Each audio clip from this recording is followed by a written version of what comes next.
Assalamualaikum Sobat Islam Trending, semoga kita semua diberi kesehatan dan rezeki yang melimpah. Kali ini kita akan menceritakan kisah tentang Abu Nawas. Mengelabui petugas perbatasan kerajaan. Suatu saat Abu Nawas dicurigai melakukan bisnis ilegal ke negara tetangga. Tetapi setiap kali dia melewati pintu perbatasan, si penjaga perbatasan tidak mampu membuktikan bisnis ilegal tersebut. Apakah yang dilakukan Abu Nawas untuk mengelabui penjaga perbatasan? Ya, berikut kisahnya. Setiap orang di negeri Irak mulai dari anak-anak hingga dewasa mengenal si Abu Nawas. Seperti kali ini, seisi desa merasa keheranan karena Abu Nawas tampak setiap minggunya melakukan perjalanan dari desanya ke desa tetangga yang sudah masuk dalam wilayah kerajaan negara lain. Kali ini, seperti biasanya awal minggu pada suatu bulan, dini hari si Abu Nawas sudah keluar dari rumahnya yang dapat dikatakan sangat sederhana. Di samping rumah sederhana tersebut terdapat kandang kuda yang penghuninya kerap kali berganti. Seperti dini hari itu, Abu Nawas bersiap melakukan perjalanan menuju desa tetangganya sembari menunggang kuda. Keesokan harinya biasanya ia akan pulang ke desanya di negeri Irak tersebut sambil membawa banyak barang. Karuan saja kebiasaan ini menimbulkan pertanyaan bagi Pak Hamid, tetangganya. Sehingga sore itu ketika Abu Nawas pulang dari perjalanan tak urung ditanyakanlah perihal perniagaannya yang membuat warga sekampung bingung. "Hai Abu Nawas, kemanakah engkau beberapa waktu ini? Kalau memang engkau memiliki perniagaan yang baik, tolonglah kau ajak kami," ungkap Pak Hamid. "Ada saja Pak, dan kukira tak akan ada yang mau berniaga sepertiku," jawab Abu Nawas. Bulan berganti bulan, akhirnya Abu Nawas diduga telah melakukan bisnis yang dilarang. Bulan berikutnya kembali Abu Nawas berniat melakukan perniagaannya dan dia harus melalui pintu perbatasan. Si Fulan, petugas penjaga pintu perbatasan memeriksa seluruh barang bawaannya. Namun tidak ada satupun barang yang mencurigakan. Hanya ada bekal dan beberapa keping uang. Keesokan harinya kembali si Fulan berjumpa Abu Nawas di perbatasan. Kali ini Abu Nawas membawa banyak barang yang semua lengkap dengan dokumen yang diperlukan. Fulan tidak dapat membuktikan perihal dugaan bisnis terlarang Abu Nawas. Bahkan karena seringnya perjumpaan tersebut, hubungan keduanya menjadi akrab sampai akhirnya si Fulan dipindahkan dari tempat kerjanya. Suatu waktu bertemulah dua orang yang telah lama tidak jumpa di suatu kesempatan yang tidak terduga. Si Fulan bukan lagi seorang penjaga pintu perbatasan dan dirinya sudah lama pensiun dari pekerjaan itu.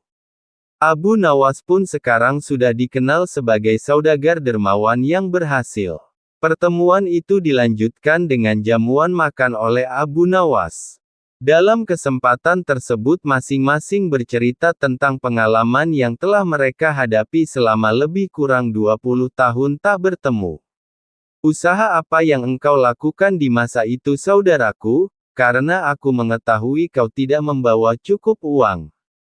Tetapi ketika pulang tak hanya keperluan makan, tetapi juga barang lainnya kau bawa setelah pulang dari perniagaan yang tak sampai sehari semalam kau lakukan," tanya si Fulan.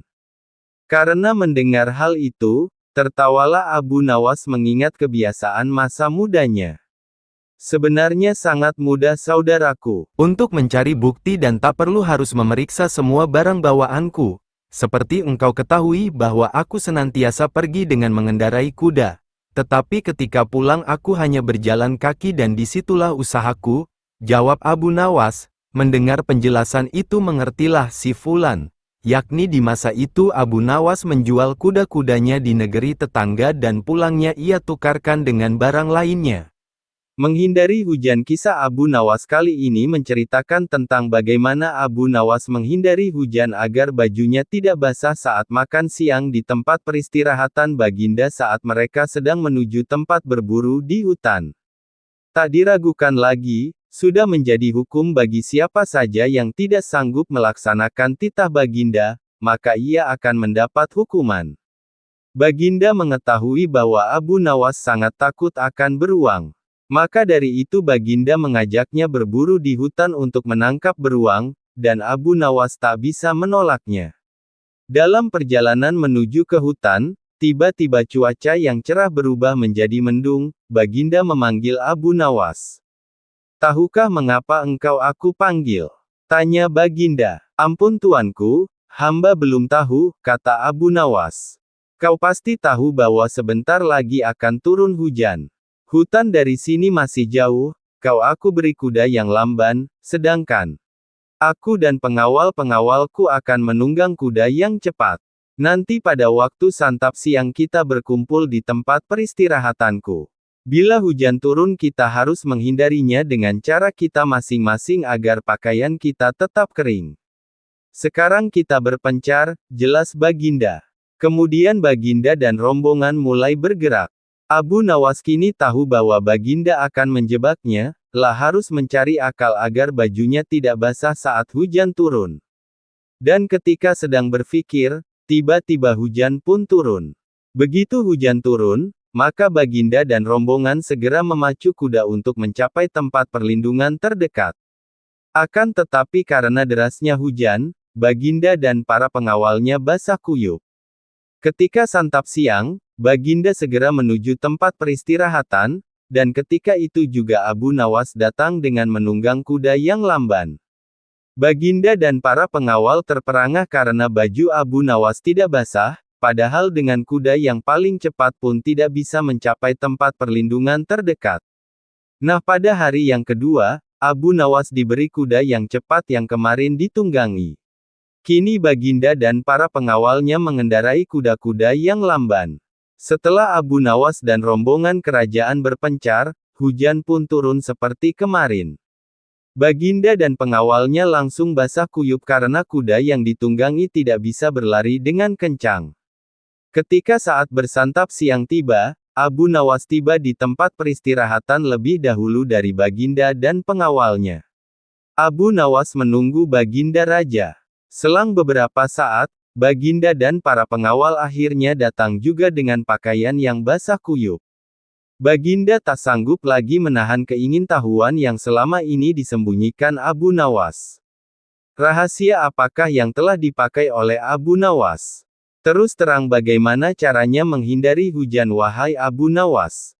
Tanya Baginda. Mudah tuanku yang mulia, jawab Abu Nawas dengan tersenyum. Sedangkan aku dengan kuda yang cepat saya tidak sanggup mencapai tempat berteduh terdekat, apalagi dengan kuda yang lamban ini, kata Baginda. Hamba sebenarnya tidak melarikan diri dari hujan. Tetapi begitu hujan turun, maka hamba secepat mungkin melepas pakaian hamba dan segera melipatnya kemudian saya mendudukinya. Ini hamba lakukan sampai hujan berhenti, jelas Abu Nawas. Ahaha, rupanya dengan diam-diam Baginda Raja mengakui lagi kecerdikan Abu Nawas. Tugas yang mustahil Abu Nawas belum kembali. Kata istrinya, ia bersama seorang pendeta dan seorang ahli yoga sedang melakukan pengembaraan suci. Padahal saat ini Baginda amat membutuhkan bantuan Abu Nawas.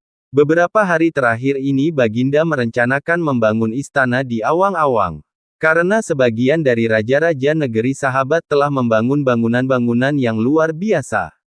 Baginda tidak ingin menunggu Abu Nawas ibih lama lagi. Beliau mengutus beberapa orang kepercayaannya untuk mencari Abu Nawas. Mereka tidak berhasil menemukan Abu Nawas karena Abu Nawas ternyata sudah berada di rumah ketika mereka baru berangkat. Abu Nawas menghadap Baginda Raja Harun al-Rashid. Baginda amat riang. Saking gembiranya beliau mengajak Abu Nawas bergurau. Setelah saling tukar-menukar cerita-cerita lucu, lalu Baginda mulai mengutarakan rencananya. Aku sangat ingin membangun istana di awang-awang agar aku lebih terkenal di antara raja-raja yang lain. Adakah kemungkinan keinginanku itu terwujud, wahai Abu Nawas? Tidak ada yang tidak mungkin dilakukan di dunia ini Paduka yang mulia, kata Abu Nawas berusaha mengikuti arah pembicaraan Baginda. Kalau menurut pendapatmu hal itu tidak mustahil diwujudkan maka aku serahkan sepenuhnya tugas ini kepadamu, kata Baginda puas. Abu Nawas terperanjat, menyesal telah mengatakan kemungkinan mewujudkan istana di awang-awang. Tetapi nasi telah menjadi bubur. Kata-kata yang telah terlanjur didengar oleh Baginda tidak mungkin ditarik kembali. Baginda memberi waktu Abu Nawas beberapa minggu. Rasanya tak ada yang lebih berat bagi Abu Nawas kecuali tugas yang diembannya sekarang. Jangankan membangun istana di langit, membangun sebuah gubuk kecil pun sudah merupakan hal yang mustahil dikerjakan. Hanya Tuhan saja yang mampu melakukannya. Begitu gumam Abu Nawas. Hari-hari berlalu seperti biasa. Tak ada yang dikerjakan Abu Nawas kecuali memikirkan bagaimana membuat Baginda merasa yakin kalau yang dibangun itu benar-benar istana di langit.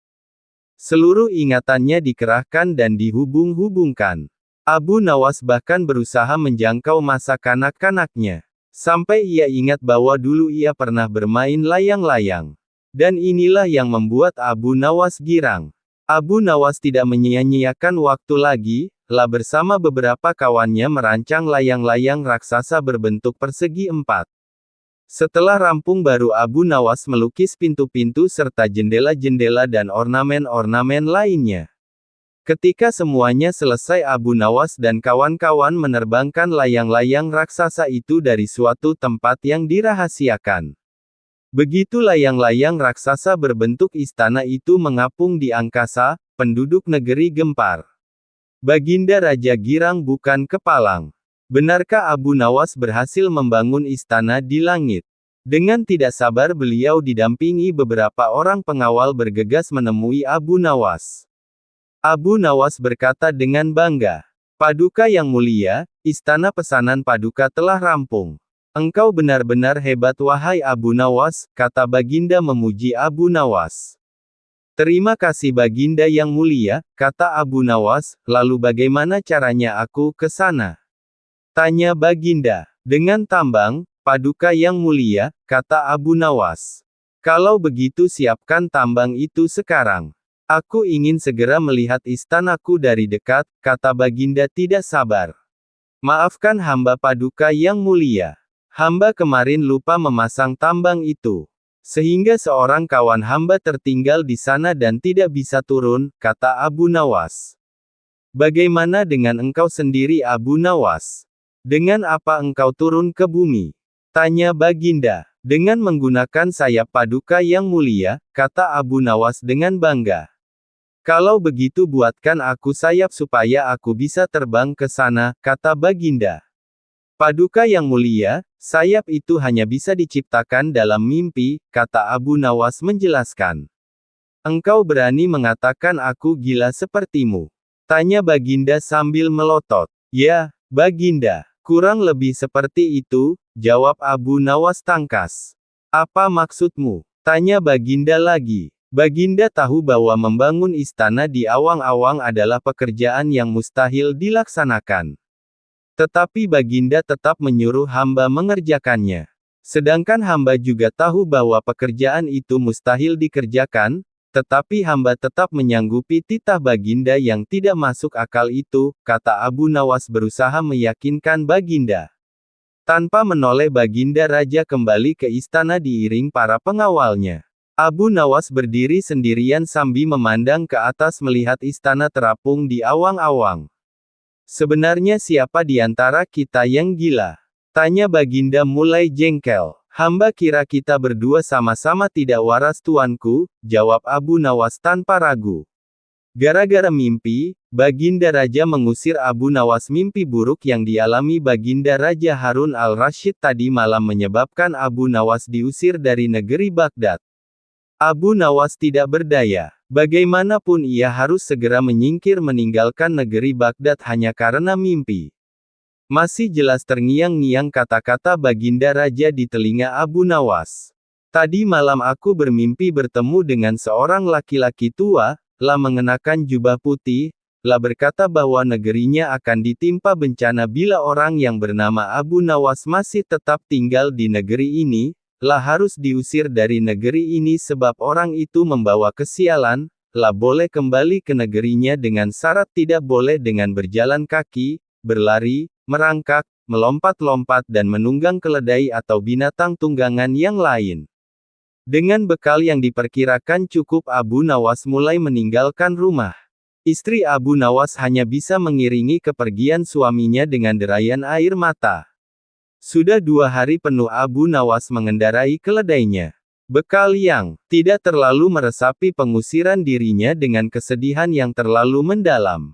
Sebaliknya Abu Nawas merasa bertambah yakin bahwa Tuhan Yang Maha Perkasa akan segera menolong keluar dari kesulitan yang sedang melilit pikirannya. Bukankah tiada seorang teman pun yang lebih baik daripada Allah SWT dalam saat-saat seperti itu? Setelah beberapa hari Abu Nawas berada di negeri orang, ia mulai diserang rasa rindu yang menyayat-nyayat hatinya yang paling dalam. Rasa rindu itu makin lama makin menderu-deru. Sulit untuk dibendung. Memang, tak ada jalan keluar yang lebih baik daripada berpikir. Tetapi dengan akal apakah ia harus melepaskan diri? Begitu tanya Abu Nawas dalam hati. Apakah aku akan meminta bantuan orang lain dengan cara menggendongku dari negeri ini sampai ke istana Baginda? Tidak. Tidak akan ada seorang pun yang sanggup melakukannya. Aku harus bisa menolong diriku sendiri tanpa melibatkan orang lain. Pada hari ke-19 Abu Nawas menemukan cara lain yang tidak termasuk larangan Baginda Raja Harun al-Rasyid. Setelah segala sesuatunya dipersiapkan, Abu Nawas berangkat menuju ke negerinya sendiri. Perasaan rindu dan senang menggumpal menjadi satu. Kerinduan yang selama ini melecut-lecut semakin menggila.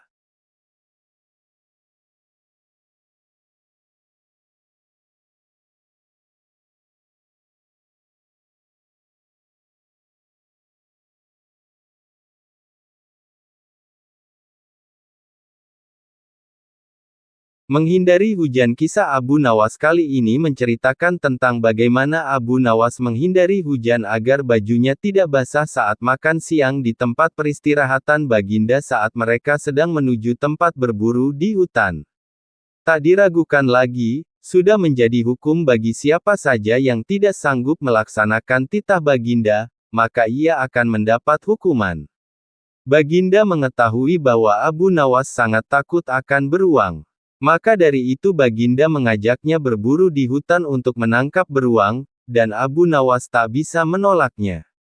Dalam perjalanan menuju ke hutan, tiba-tiba cuaca yang cerah berubah menjadi mendung. Baginda memanggil Abu Nawas.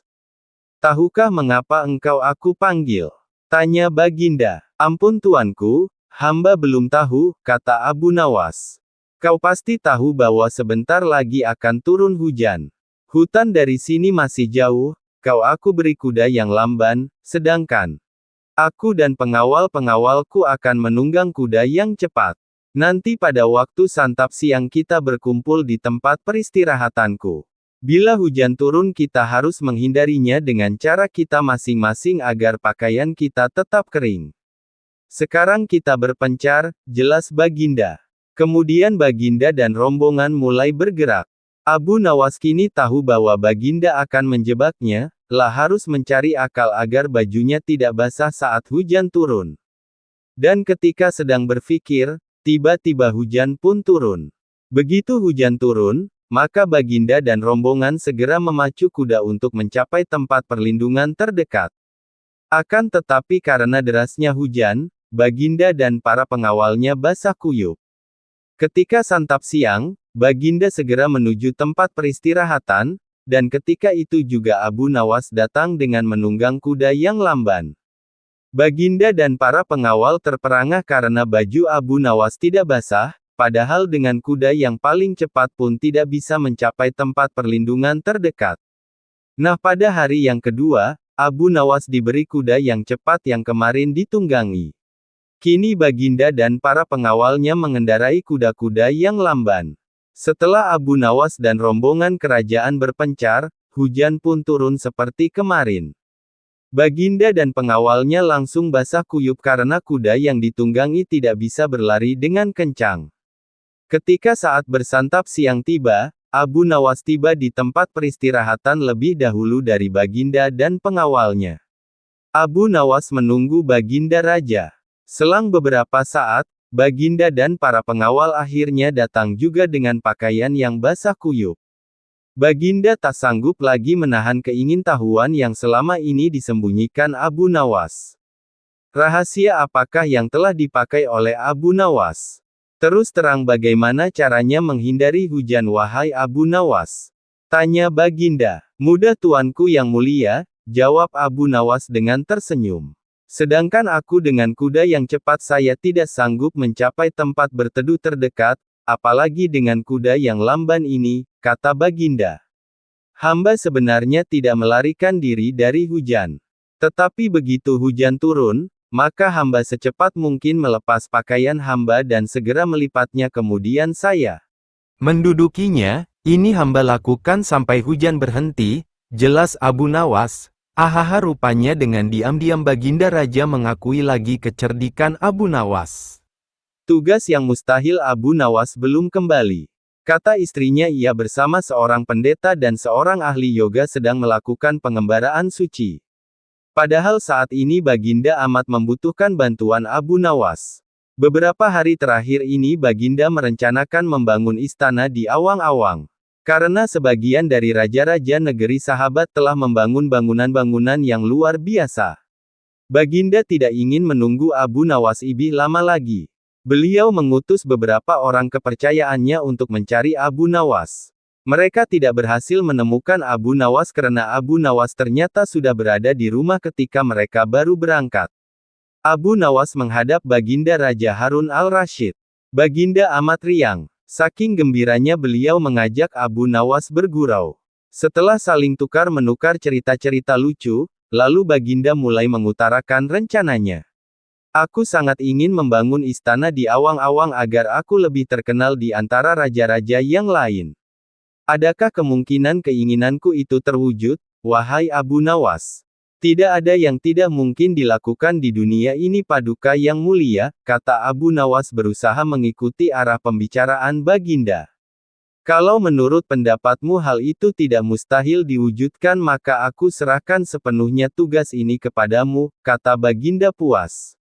Abu Nawas terperanjat, lah menyesal telah mengatakan kemungkinan mewujudkan istana di awang-awang. Tetapi nasi telah menjadi bubur. Kata-kata yang telah terlanjur didengar oleh Baginda tidak mungkin ditarik kembali. Baginda memberi waktu Abu Nawas beberapa minggu. Rasanya tak ada yang lebih berat bagi Abu Nawas kecuali tugas yang diembannya sekarang.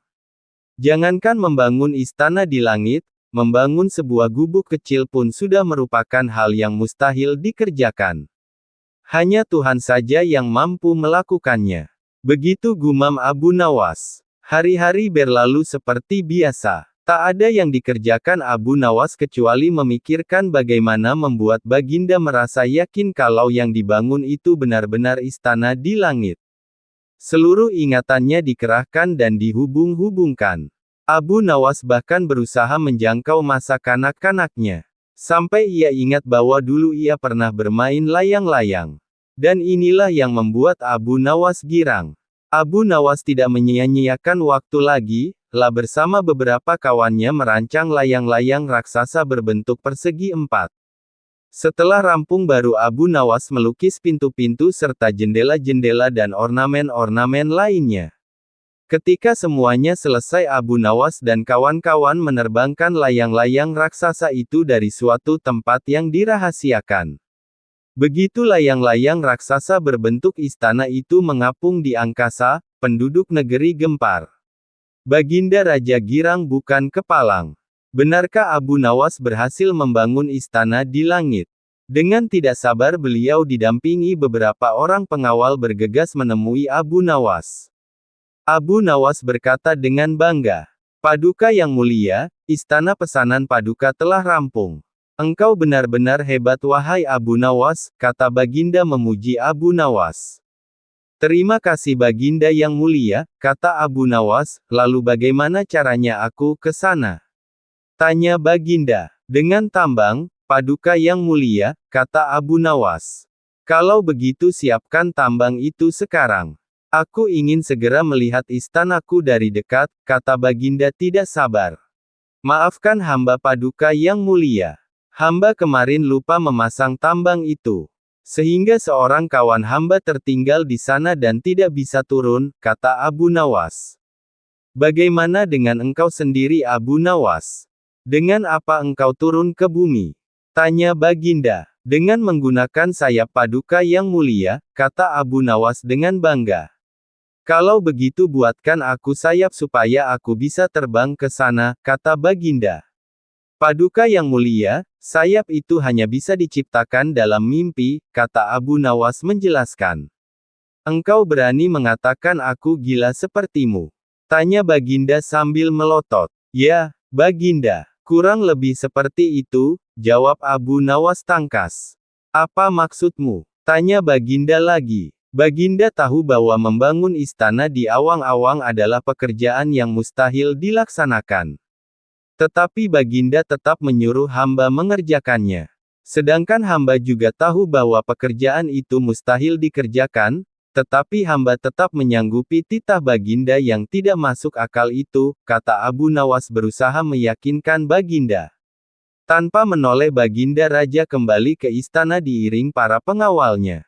Abu Nawas berdiri sendirian sambil memandang ke atas melihat istana terapung di awang-awang. Sebenarnya siapa di antara kita yang gila?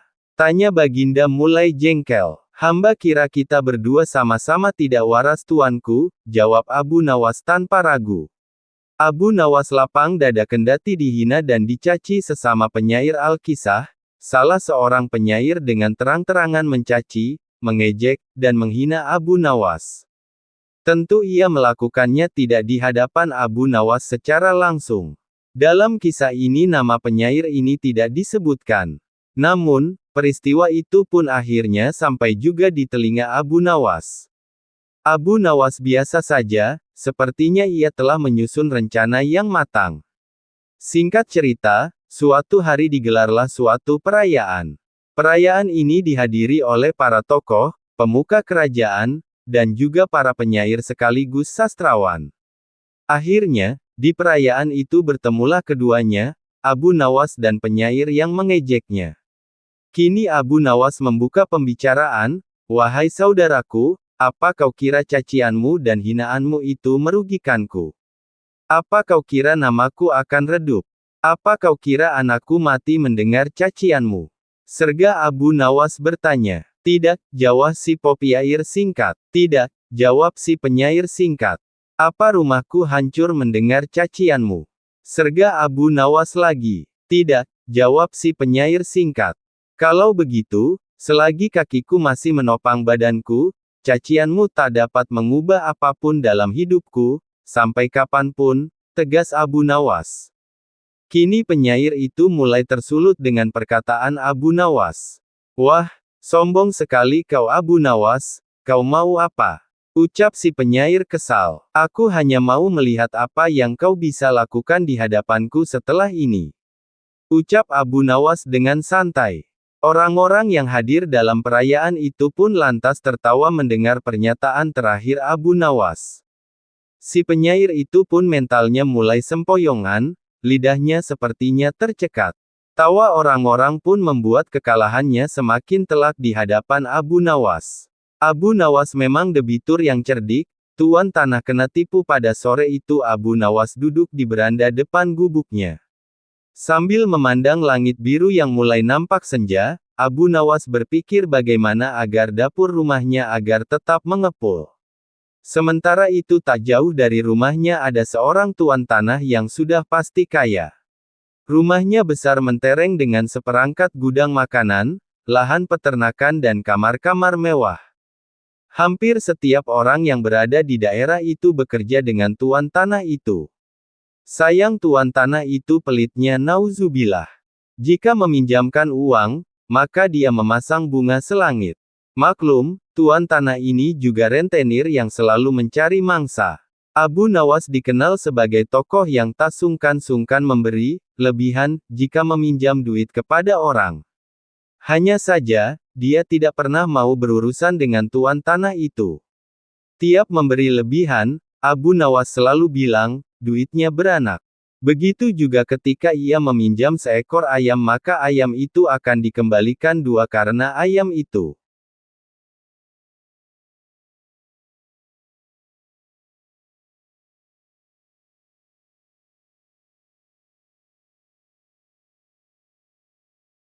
Mendudukinya, ini hamba lakukan sampai hujan berhenti, jelas Abu Nawas. Ahaha, rupanya dengan diam-diam Baginda Raja mengakui lagi kecerdikan Abu Nawas.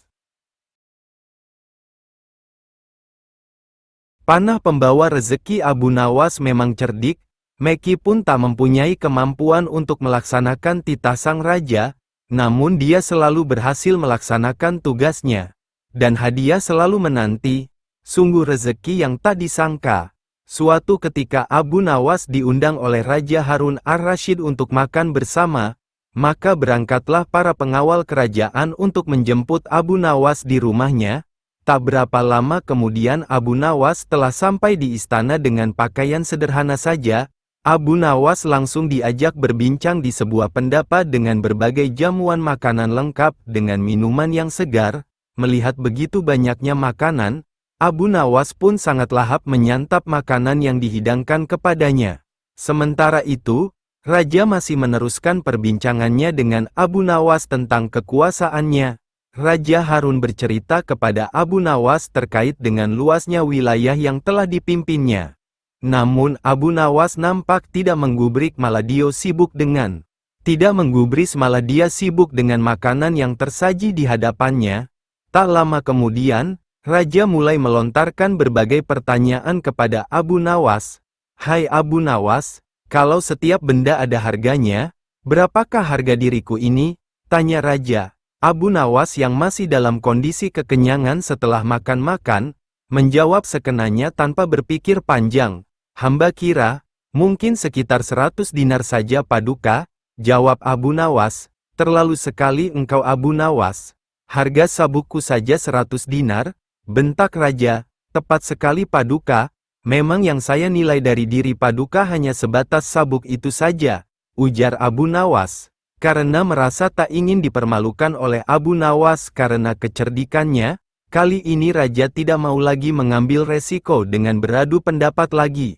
Oleh karena itu, Abu Nawas diajak menuju ke tengah-tengah prajuritnya yang merupakan ahli bela diri dan ketangkasan. Ayo Abu Nawas, di hadapan para prajuritku, tunjukkanlah kemampuan memanahmu, panahlah sekali ini saja. Kalau panahmu dapat mengenai sasaran, hadiah akan menantimu. Tapi kalau gagal, engkau akan aku penjara, kata Raja. Abu Nawas pun bergegas mengambil busur dan anak panah. Dengan memantapkan hati, Abu Nawas membidik sasaran dan mulai memanah.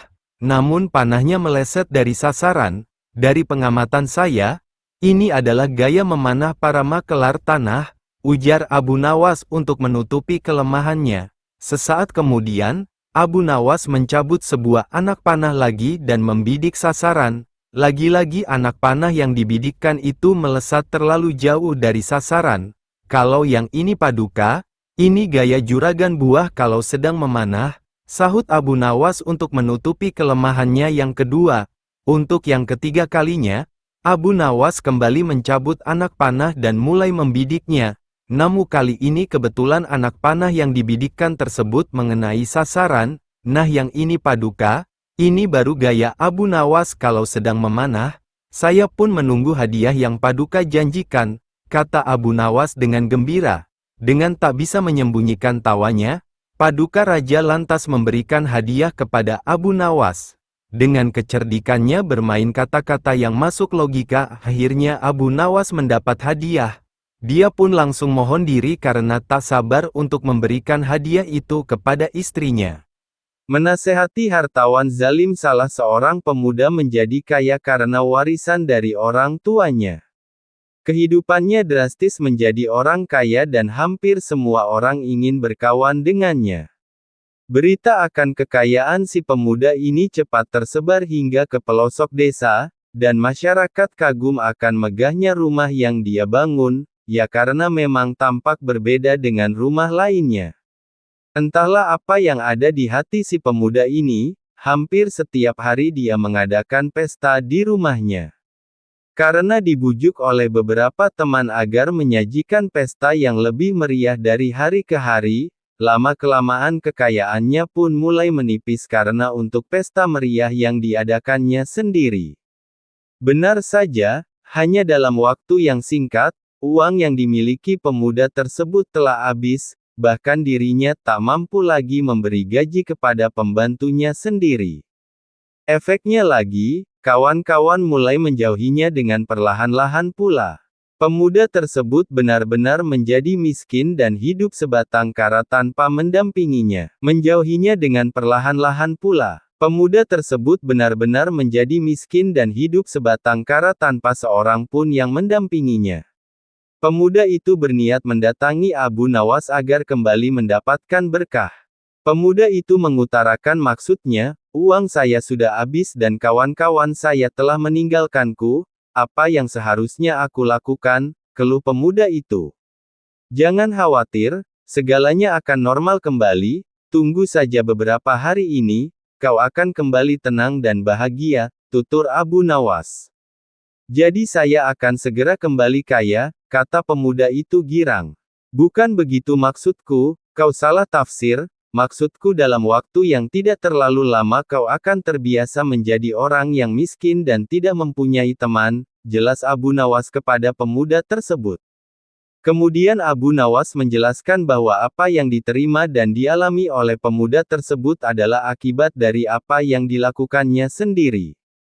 Selain itu, dirinya pun tak pernah sekalipun untuk berusaha mengelola harta yang dimilikinya. Mengajar lembu mengaji Al-Quran, panggil Abu Nawas kemari hari ini juga, titah Sultan Harun al-Rasyid kepada seorang hambanya. Tuan Abu Nawas, kata si hamba raja sesampai di rumah Abu Nawas, tuan hamba dipersilahkan Baginda datang ke istana hari ini juga. Hanya berjarak setengah jam setelah hamba sahaya tadi sampai di istana, Abu Nawas pun tiba di sana. Hai Abu Nawas, kata Sultan, tahukah kamu mengapa aku panggil kemari? Aku minta tolong kepadamu untuk mengajari lembuku supaya bisa mengaji Al-Quran. Jika lembu itu tidak dapat mengaji, niscaya aku akan menyuruh mereka membunuh kamu. Baiklah tuanku Syah Alam, jawab Abu Nawas, titah tuanku patik junjung di atas kepala patik. Kemudian Abu Nawas disuruh pulang dengan menghela seekor lembu. Sesampai di rumah lembu itu diikat erat-erat pada sebatang pohon kurma. Esok harinya Abu Nawas mulai memukul lembu itu dengan sebuah cambuk rotan sampai setengah mati. Ketika binatang itu hampir mengamuk, Abu Nawas mengucapkan kata, atau. Perkataan itulah yang diajarkan Abu Nawas kepada lembu itu sambil tetap mengayunkan cambukannya tanpa henti. Pekerjaan itu ia lakukan setiap hari pagi sampai tengah hari dan dari duhur sampai maghrib selama beberapa hari sehingga tidak terpikirkan untuk menghadap ke istana. Setengah bulan kemudian Baginda menyuruh seorang hamba melihat ke rumah Abu Nawas, apakah dia mampu mengajari lembu itu mengaji atau tidak. Apa yang disaksikan oleh hamba sahaya tadi di rumah Abu Nawas, tiada lain cambukan yang dilancarkan oleh Abu Nawas ke badan lembu itu sambil berkata, atau, sampai binatang itu kesakitan setengah mati. Maka dilaporkanlah hal itu kepada Baginda Sultan. Mohon ampun Baginda, kata hamba sahaya itu sesampai di istana, patik lihat Abu Nawas sedang mengajar lembu itu di belakang rumah dengan sebuah cambuk rotan yang besar. Jika tali pengikatnya tidak kuat pastilah lembu itu lepas dan mengamuk, yang diajarkan tidak lain hanyalah 3 patah kata, yaitu, atau. Baginda terheran-heran mendengar laporan. Baginda terheran-heran mendengar laporan itu, setelah berpikir sejenak Baginda bertitah, panggil kemari Abu Nawas sekarang juga, aku mau tahu apakah lembu itu sudah bisa mengaji atau belum. Tidak lama kemudian Abu Nawas pun sampai di istana, ia pun datang menyembah. Hai Abu Nawas, sudahkah engkau mengajari lembuku itu dan apakah lembu itu sudah bisa mengaji Al-Quran? Tanya Baginda Sultan. Sudah bisa sedikit-sedikit, ya tuanku Syah Alam, jawab Abu Nawas. Tadi aku suruh seorang hamba melihat ke rumahmu, katanya engkau mengajari lembu itu kalimat, atau. Aku mau tahu apa artinya perkataan itu. Ampun keduli Syah Alam, kata Abu Nawas. Arti, atau, itu adalah jika bukan lembu yang mati, atau hamba, atau tuanku, atau tidak ada salah seorang yang mati, hamba tidak akan puas. Sebab sampai habis umurnya sekalipun, binatang itu tidak akan bisa mengaji Al-Quran. Itu sebabnya binatang itu hamba cambuk agar mati.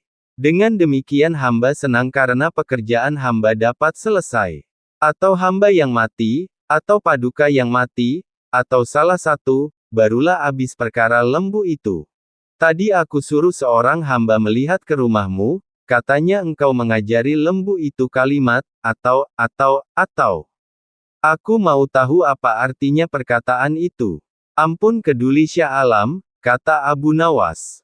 Arti, atau, itu adalah jika bukan lembu yang mati, atau hamba, atau tuanku, atau tidak ada salah seorang yang mati, hamba tidak akan puas. Sebab sampai habis umurnya sekalipun, binatang itu tidak akan bisa mengaji Al-Quran. Itu sebabnya binatang itu hamba cambuk agar mati. Dengan demikian hamba senang karena pekerjaan hamba dapat selesai. Atau hamba yang mati, atau paduka yang mati, atau salah satu, barulah habis perkara lembu itu. Baginda terperanjat di tempat duduknya, tidak dapat berkata sepatah kata pun. Setelah tercenung sejenak, Baginda berkata, "Kalau begitu lembu itu boleh kamu ambil, atau kamu jual, atau kamu buat sate." "Terima kasih banyak-banyak, ya tuanku Baginda Syah Alam," kata Abu Nawas sambil menyembah hingga kepalanya menyentuh tanah, lapun mohon diri pulang ke rumah dengan langkah ringan dan hati senang.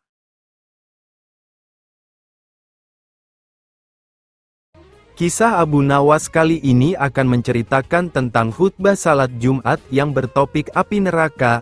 Abu Nawas dikenal sebagai mubalik oleh tetangga dan warga sekitarnya, dan tak jarang ada orang yang berkunjung ke rumahnya hanya sekedar bersilaturahmi dan meminta petunjuk agar usaha yang dijalankannya berjalan lancar dan diridai Allah SWT. Namun satu hal pesan dari Abu Nawas ini, bahwa Abu Nawas tak bisa memberikan janji. Hanya saja dirinya mengingatkan agar selalu ingat kepada Allah SWT dengan jalan bersedekah. Hari Jumat telah tiba, Abu Nawas yang ditunjuk menjadi imam sekaligus khatib untuk memberikan ceramah pun bersiap berangkat ke masjid.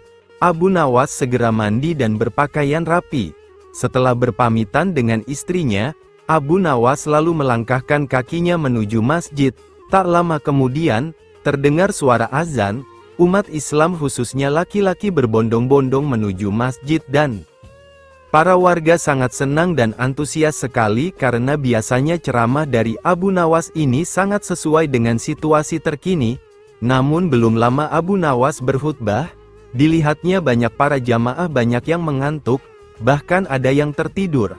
Melihat hal itu, Abu Nawas berteriak, "Api, api, api," ujar Abu Nawas dengan keras. Kontan saja para jamaah terbangun kaget, menoleh kiri dan kanan mendengar teriakan Abu Nawas itu. Sebagian malah ada yang hanya saling pandang saja. "Di mana apinya? Di mana?" teriak jamaah. Abu Nawas yang melihat para jamaah terbangun dan panik, lantas Abu Nawas meneruskan khutbahnya tanpa peduli pertanyaan para jamaah mengenai letak apinya. "Api yang dahsyat di neraka, bagi mereka yang lalai dalam beribadah," kata Abu Nawas dalam khutbahnya. Setelah menyampaikan khutbahnya, Abu Nawas segera menutup bagian kedua khutbah dengan berdoa. Sesaat kemudian, Abu Nawas kemudian memimpin salat Jumat dengan khusyuk diikuti oleh para jamaah. Para jamaah tersadar dan masih ingat akan api neraka yang diucapkan oleh Abu Nawas tadi. Menangkap dan memenjarakan angin. Itulah judul dari kisah Abu Nawas kali ini. Rasanya kok sulit ya untuk dilaksanakan oleh Abu Nawas kali ini. Alkisah, Abu Nawas kaget bukan main saat seorang utusan Baginda Raja datang ke rumahnya. Ia diharuskan menangkap Baginda secepatnya. Pikiran Abu Nawas bertanya-tanya, permainan apa lagi yang akan dihadapi kali ini? Setelah tiba di istana, Baginda Raja menyambut Abu Nawas dengan sebuah senyuman. GR langsung tuh Abu Nawas. Akhir-akhir ini aku sering mendapatkan gangguan perut, kata tabib pribadiku. Aku terkena serangan angin, kata Baginda memulai pembicaraan. Ampun tuanku, apa yang bisa hamba lakukan hingga mendapatkan panggilan? Tanya Abu Nawas. Aku hanya menginginkan engkau menangkap angin dan memenjarakannya, kata Baginda. Abu Nawas pun hanya terdiam. Tak sepatah kata pun keluar dari mulutnya. Ia tidak memikirkan cara menangkap angin nanti, tapi ia masih bingung bagaimana cara membuktikan bahwa yang ditangkap itu memang benar-benar angin. Karena angin tidak bisa dilihat, tiada benda yang lebih aneh dari angin. Tidak seperti halnya air, walaupun tidak berwarna tetapi masih dilihat. Sedangkan angin tidak. Parahnya lagi, Baginda hanya memberi waktu tidak lebih dari 3 hari. Abu Nawas pulang dengan membawa pekerjaan rumah dari Baginda Raja. Namun Abu Nawas tidak begitu sedih, karena berpikir adalah sudah merupakan bagian dari hidupnya, bahkan merupakan suatu kebutuhan. Ia yakin bahwa dengan berpikir akan terbantanglah jalan keluar dari kesulitan yang sedang dihadapi. Dan dengan berpikir, ia yakin bisa menyumbangkan sesuatu kepada orang lain yang membutuhkan, terutama orang-orang miskin. Karena tak jarang Abu Nawas menggondol sepundi penuh uang emas hadiah dari Baginda atas kecerdikannya. Akan tetapi sudah 2 hari ini si Abu Nawas belum juga mendapatkan akal untuk menangkap angin, apalagi memenjarakannya. Sedangkan besok adalah hari terakhir yang telah ditetapkan oleh Baginda Raja. Abu Nawas hampir putus asa. Benar-benar tidak bisa tidur walaupun hanya sekejap. Mungkin sudah takdir. Kayaknya kali ini Abu Nawas harus menjalani hukuman karena gagal melaksanakan perintah Baginda. Ia berjalan bergondang-ganting menuju istana. Nah, di sela-sela kepasrahannya kepada takdir, ia teringat sesuatu, yaitu Aladin dan lampu wasiatnya. Bukankah jin itu tidak terlihat? Guman Abu Nawas. Ia langsung kegirangan dan segera berlari pulang. Sesampainya di rumah, ia secepatnya mungkin segala sesuatu, kemudian menuju istana. Di pintu gerbang istana, si Abu Nawas langsung dipersilakan masuk oleh para pengawal karena Baginda sedang menunggu kehadirannya. Dengan tidak sabar, Baginda langsung bertanya kepada Abu Nawas, "Sudahkah engkau berhasil memenjarakan angin, hai Abu Nawas?" tanya Baginda. "Sudah Paduka yang mulia," jawab Abu Nawas dengan wajah berseri-seri. Abu Nawas kemudian mengeluarkan botol yang sudah disumbatnya. Kemudian botol tersebut diserahkan kepada Baginda. Baginda Raja menimang-minang botol itu sebelum bertanya lebih lanjut. "Mana angin itu, hai Apu Nawas?" tanya Baginda. "Di dalam, tuanku yang mulia," jawab Apu Nawas. "Aku tak melihat apa-apa," kata Baginda. "Ampun tuanku, memang angin tidak bisa dilihat. Tetapi, bila Paduka ingin tahu isinya angin, tutup botol itu harus dibuka terlebih dahulu," kata Apu Nawas menjelaskan. Setelah tutup botol dibuka, Baginda mencium bau busuk. Bau busuk yang sangat menyengat di hidungnya. "Bau apa ini, hai Apu Nawas?" tanya Baginda marah. "Ampun tuanku yang mulia, tadi hamba buang angin dan hamba masukkan ke dalam botol. Karena hamba takut angin yang hamba buang itu keluar, maka hamba memenjarakannya dengan cara menyumbat mulut botol," jelas Apu Nawas. Akan tetapi, Baginda tidak jadi marah, karena penjelasan Apu Nawas memang masuk akal. Untuk sekian kalinya Apu Nawas selamat dari hukuman Baginda dan pulang membawa 1 dinar kantong emas untuk dibagikan kepada orang-orang yang tidak mampu.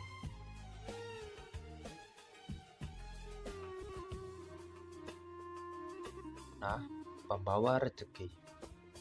Apu Nawas memang cerdik, meskipun tak mempunyai kemampuan untuk melaksanakan perintah sang raja. Namun, dia selalu berhasil melaksanakan tugasnya, dan hadiah selalu menanti. Sungguh rezeki yang tak disangka.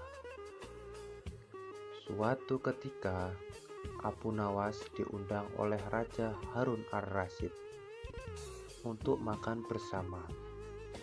Maka berangkatlah para pengawal kerajaan untuk menjemput Apu Nawas di rumahnya. Tak berapa lama kemudian Apu Nawas telah sampai ke istana dengan pakaian sederhana saja. Apu Nawas langsung diajak berbincang di sebuah pendepa dengan berbagai jamuan makanan, lengkap dengan minuman yang segar. Melihat begitu banyak makanan, Apu Nawas pun sangat lahap menyantap makanan yang dihidangkan kepadanya. Sementara itu, Raja masih meneruskan pembicaraannya dengan Apu Nawas tentang kekuasaannya. Raja Harun bercerita kepada Apu Nawas terkait dengan luasnya wilayah yang telah dipimpinnya. Namun, Apu Nawas nampak tidak menggubris, malah dia sibuk dengan makanan yang tersaji di hadapannya. Tak lama kemudian, Raja mulai melontarkan berbagai pertanyaan kepada Apu Nawas. "Hai Apu Nawas, kalau setiap benda ada harganya, berapakah harga diriku ini?" tanya Raja. Apu Nawas yang masih dalam kondisi kekenyangan setelah makan-makan menjawab skenanya tanpa berpikir panjang. "Hamba kira mungkin sekitar 100 dinar saja Paduka," jawab Apu Nawas. "Terlalu sedikit kau Apu Nawas. Harga sapuku saja 100 dinar, bentak Raja. "Tepat sekali Paduka. Memang yang saya nilai dari diri Paduka hanya sebatang sabuk itu saja," ujar Apu Nawas. Karena merasa tak ingin dipermalukan oleh Apu Nawas karena kecerdikannya, kali ini Raja tidak mau lagi mengambil risiko dengan beradu pendapat. Oleh karena itu, Apu Nawas diajak menuju ke tengah-tengah prajuritnya yang merupakan ahli bela diri dan ketangkasan. Ayo Abu Nawas, di hadapan para prajuritku, tunjukkanlah kemampuan memanahmu. Panahlah sekali ini saja. Kalau panahmu dapat mengenai sasaran, hadiah akan menantimu. Tapi kalau gagal, engkau akan kupenjara, kata raja. Abu Nawas pun bergegas mengambil busur dan anak panah. Dengan menantapkan hatinya, Abu Nawas membidik sasaran dan mulai memanah. Namun panahnya meleset dari sasaran. Dari pengamatan saya, ini adalah gaya memanah para malakar tanah, ujar Abu Nawas untuk memenuhi kelemahannya. Tetapi sesaat kemudian Abu Nawas mencabut sebuah anak panah lagi dan membidik sasaran. Lagi-lagi anak panah yang dibidik itu meleset terlalu jauh dari sasaran. Kalau yang ini Paduka, ini gaya juragan buah kalau sedang memanah, sahut Abu Nawas untuk menutupi kelemahannya yang kedua. Untuk yang ketiga kalinya, Abu Nawas kembali mencabut anak panah dan mulai membidiknya. Namun, kali ini kebetulan anak panah yang dibidiknya tersebut mengenai sasaran. Nah, yang ini Paduka, ini baru gaya Abu Nawas. Kalau sedang memanah, saya pun menunggu hadiah Paduka yang dijanjikan, kata Abu Nawas dengan gembira. Dengan tak bisa membunyikan tawanya, Paduka Raja lantas memberikan hadiah kepada Abu Nawas. Dengan kecerdikannya, bermain mata-mata yang masuk logika, akhirnya Abu Nawas mendapatkan hadiah. Dia pun langsung mohon diri karena tak sabar untuk memberikan hadiah itu kepada istrinya.